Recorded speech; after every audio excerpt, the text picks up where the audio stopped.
Assalamualaikum warahmatullahi wabarakatuh. Allahu Akbar, Allahu Akbar, Allahu Akbar, Allahu Akbar, Allahu Akbar, Allahu Akbar, Allahu Akbar, Allahu Akbar, Allahu Akbar, Allahu Akbar kabira, walhamdulillahi kathira, wa subhanallahi bukratan wa asila, la ilaha illallah wallahu akbar, Allahu akbar walillahil hamd. Alhamdulillahi rabbil alamin, alhamdulillahi alladhi ja'ala hadha al-yawm yawmul 'Eid al-mubarak waj'alana minal muslimin wal muslimin al mu'minin. Ashhadu an la ilaha illallah wahdahu la sharika lah wa ashhadu anna Muhammadan abduhu wa rasuluh la nabiyya ba'dah. Allahumma salli wa sallim wa barik ala habibina Muhammad wa ala alihi wa ashabihi وسلم تسليما كثيرا. فيا أيها الحاضرون أوصيكم ونفسي بتقوى الله فقد فاز المتقون. قال الله تعالى في القرآن العزيز: أعوذ بالله من الشيطان الرجيم، بسم الله الرحمن الرحيم. الحمد لله الذي وهب لي على الكبر إسماعيل وإسحاق Inna Rabbi lasami'ud du'a. Allahu Akbar, Allahu Akbar, Allahu Akbar walillahil hamd.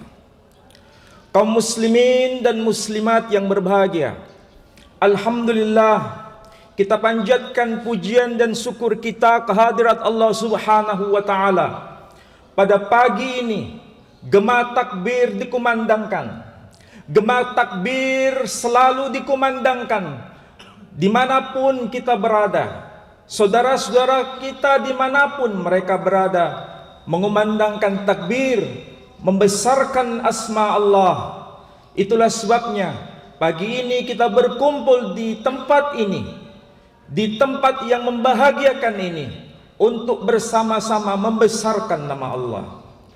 Saudara-saudara sekalian, Allah Subhanahu wa ta'ala mengajarkan kepada kita melalui hambanya yang sangat agung, hamba pilihannya di antara hamba yang disebut sebagai ulul azmi. Dialah hamba ranking kedua yang namanya disebut di dalam Al-Quran, bahkan disebut setiap saat salat kita lakukan. Kita selalu membaca salawat Ibrahimiyah, Allahumma salli ala Muhammad wa ala ali Muhammad kama sallaita ala Ibrahim wa ali Ibrahim ila akhirih. Saudara-saudara sekalian, mengapa Rasul kita Muhammad sallallahu alaihi wasallam mengajarkan salawat seperti ini dan selalu kita baca setiap salat kita? Ada tujuan, ada maksud, supaya kita bisa meneladani tokoh yang agung ini. Bukan sekedar melafalkan nama di dalam salat kita, tapi sekaligus Allah mengajarkan untuk mengikuti jejaknya. Itulah sebabnya saudara-saudara sekalian, kita masih ingat ketika kita umrah ataupun haji, atau barangkali saudara-saudara kita yang sedang menjalankan haji, selalu dan memang selalu untuk salat dekat maqam Ibrahim. Bahkan perintah Allah mengatakan wattakhidhu min maqami Ibrahim musalla, atau boleh juga dibaca wattakhadhu min maqami Ibrahim musalla. Mengapa Allah mengabadikan jejak Ibrahim alaihissalam? Maqam Ibrahim itu bukan sekedar jejak, tapi jejak telapak kaki Ibrahim. Bukan usianya 100 tahun, 200 tahun, tapi usianya ribuan tahun. Tapi Allah menjaga jejak itu supaya manusia bukan sekedar salat dekat telapak kaki Ibrahim, jejak telapak kaki Ibrahim, tapi selanjutnya adalah mengikuti jejak kehidupan Ibrahim. Itulah sebetulnya tujuan Allah mengabadikan makam Ibrahim. Sampai hari ini manusia tidak pernah berpaling dari itu. Allahu Akbar, Allahu Akbar, Allahu Akbar. Apa sebetulnya tujuan kurban? Semua kita pasti mengenal istilah kurban, tapi tidak semua orang memahami tujuan akhir dari kurban. Kurban bukan sekedar pelaksanaan ibadah ritual. Kurban bukan sekedar upacara penyembelihan binatang. Tapi kurban adalah bagaimana kita memahami tauhid secara benar. Kurban adalah melepaskan semua ikatan keduniawian kita. Kurban adalah melepaskan hak kepemilikan kita. Kurban memandang sebagai sesuatu yang sifatnya hanya sekedar titipan dari Allah Subhanahu wa taala. Itulah sebabnya kalau kita memahami hakikat kurban yang diteladankan oleh Ibrahim, pasti kita akan bertanya secara pribadi, mengapa Allah sejak awal tidak memerintahkan Ibrahim untuk menyembelih binatang itu? Tetapi mengapa Allah memberikan semacam drama kolosal di dalam Quran melalui penyembelihan putranya yang satu-satunya? Dari situ barangkali saudara-saudara kita bisa belajar. Allahu Akbar, Allahu Akbar, Allahu Akbar walillahil hamd. Di dalam ayat Al-Quran, sebetulnya ayatnya panjang, tapi saya baca yang bagian awal supaya kita bisa memahami. Ketika Allah berkata, walaqad ja'at rusuluna, dan sungguh telah datang para utusan kami, bil busyra, dengan membawa satu kabar gembira. Ayat ini berkaitan dengan asbabun nuzul. Ketika kalau kita mempelajari, malaikat datang kepada Ibrahim bukan dalam wujud aslinya. Malaikat datang kepada Ibrahim dengan wujud seorang manusia. Kita diajarkan melalui ayat ini bahwa utusan Allah bisa jadi datang kepada siapapun, dan itu bukan dalam wujud aslinya. Para malaikat yang datang kepada Ibrahim, Nabi Ibrahim tidak sadar kalau yang datang itu para malaikat. Beliau menganggap itu adalah manusia seperti dirinya. Tetapi justru yang datang bukan manusia seperti kita. Pada saat para malaikat itu datang menjelma dalam bentuk manusia seperti kita dan diterima oleh Ibrahim, dia menyangka hanya sekedar tamu biasa. Inilah akhlak Ibrahim. Pada saat itu terjadi, ternyata yang datang bukan malaikat sembarangan, tetapi yang datang, kalau kita baca kitab-kitab tafsir generasi salafus salih, yang datang adalah 3 malaikat utama. Siapakah malaikat utama itu? Yang pertama adalah Jibril, kedua adalah Mikail, dan ketiga adalah Israfil. 3 nama ini dengan latar belakang yang sama juga disampaikan di dalam kitab sebelum Quran. Meskipun namanya agak sedikit berbeda, tapi yang dimaksud adalah malaikatnya sama. Yang datang adalah disebut Malakim boleh Abraham. Para malaikat itu datang kepada Abraham. Kita menyebut Ibrahim. Siapakah malaikat itu?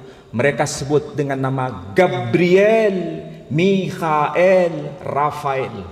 Sedangkan dalam kitab tafsir disebut Jibril, Mikail, dan Israfil.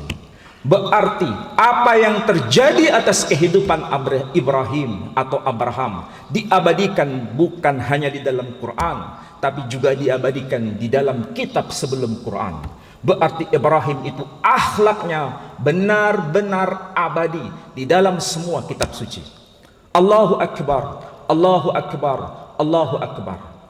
Dari ayat ini kita bisa belajar bagaimana Ibrahim memberikan sesuatu yang terbaik, suguhan yang terbaik kepada orang yang datang kepada dirinya. Dia ambil sembelihan yang terbaik untuk tamu yang datang kepada dirinya. Itulah sebabnya dari sini kita mulai bisa belajar.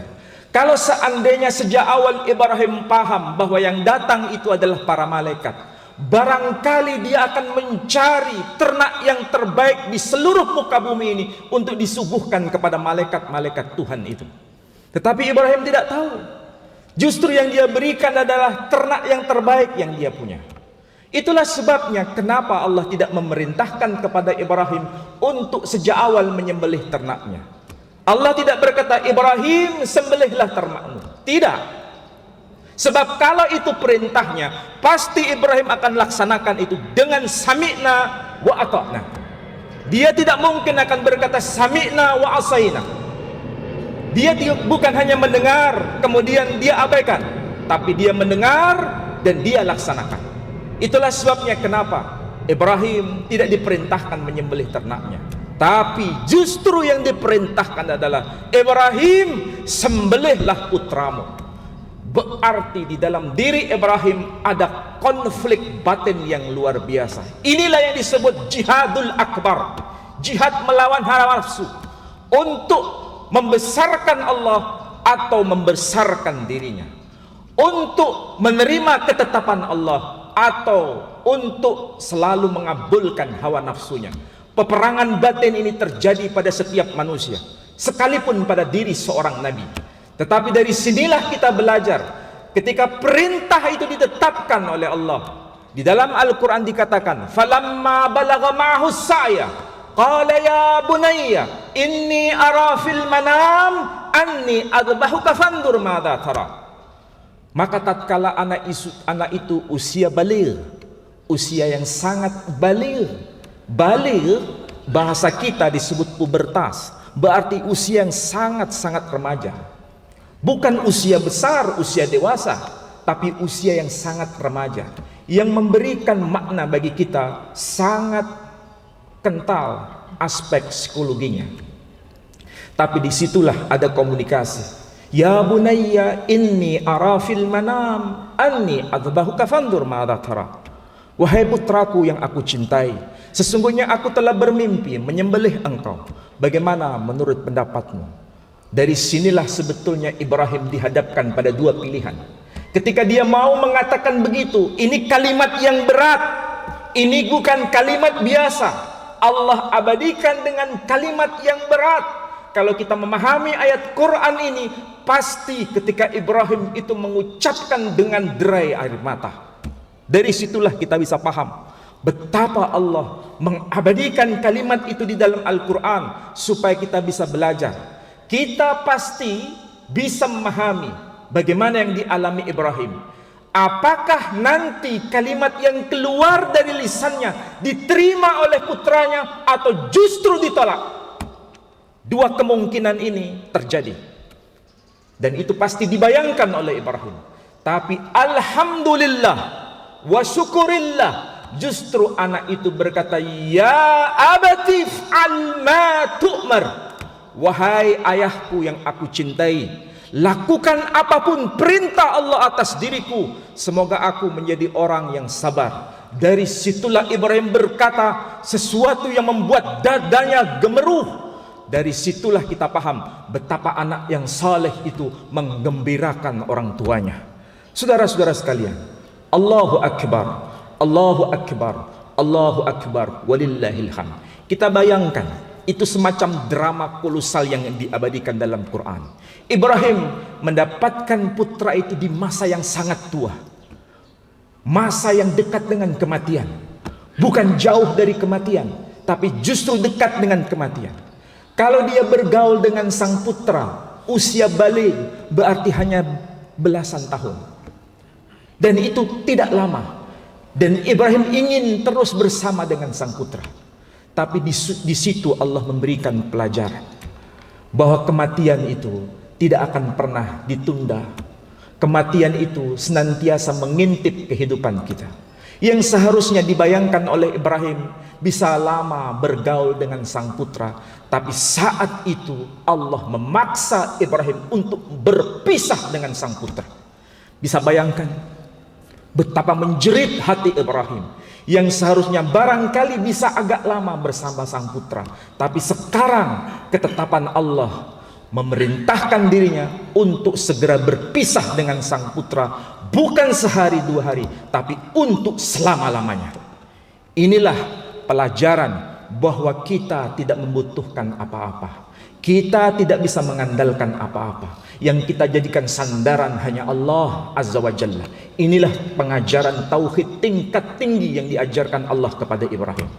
Allahu Akbar walillahil hamd. Saudara-saudara sekalian, sekali lagi, kurban, inti dari kurban tidak bergantung pada siapapun, bahkan terhadap harta sekalipun, bahkan terhadap putra sekalipun. Yang kita jadikan sandaran hidup kita hanya Allah Azza wa Jalla. Itulah yang membuat kita tidak akan kecewa selama hidup. Kalau kita bergantung kepada Allah, semua ketetapan Allah selalu baik.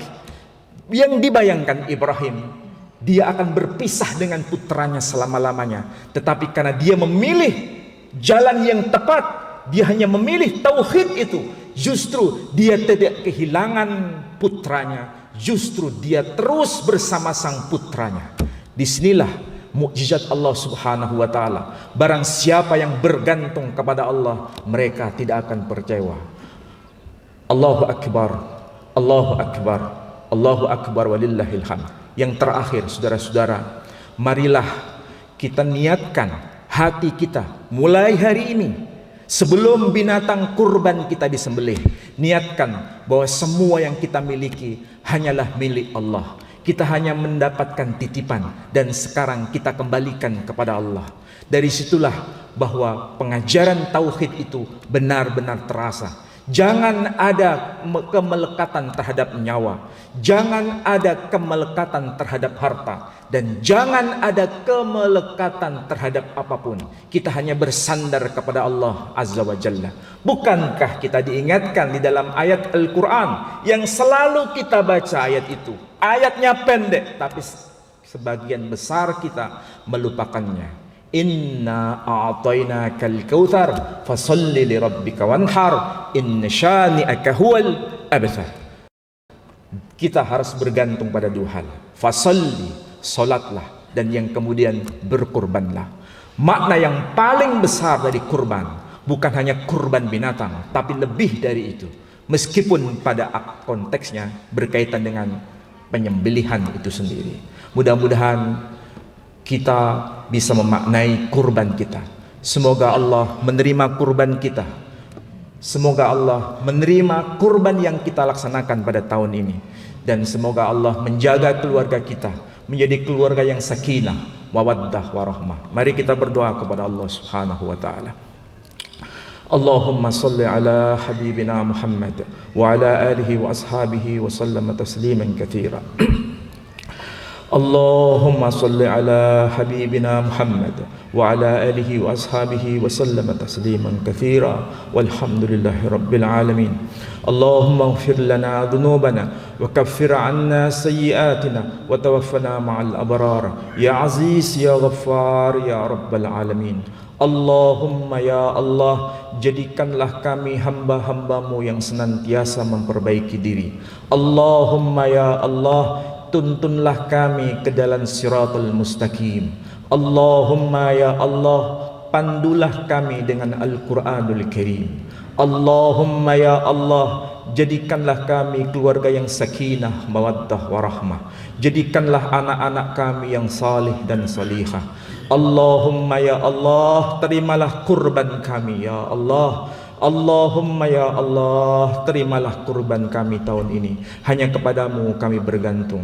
Kami juga berdoa kepada saudara-saudara kami, kerabat kami yang sedang menjalankan ibadah haji. Terimalah mereka sebagai haji yang mabrur. Hanya kepadamu ya Allah kami berharap. Tuntunlah kami, selalu tuntunlah kami untuk selalu taat kepadamu. Rabbana atina fid dunya hasanah wa fil akhirati hasanah wa qina adzabannar. Wa sallallahu ala habibina Muhammad wa ala alihi wa ashabihi wa sallam walhamdulillahi rabbil alamin.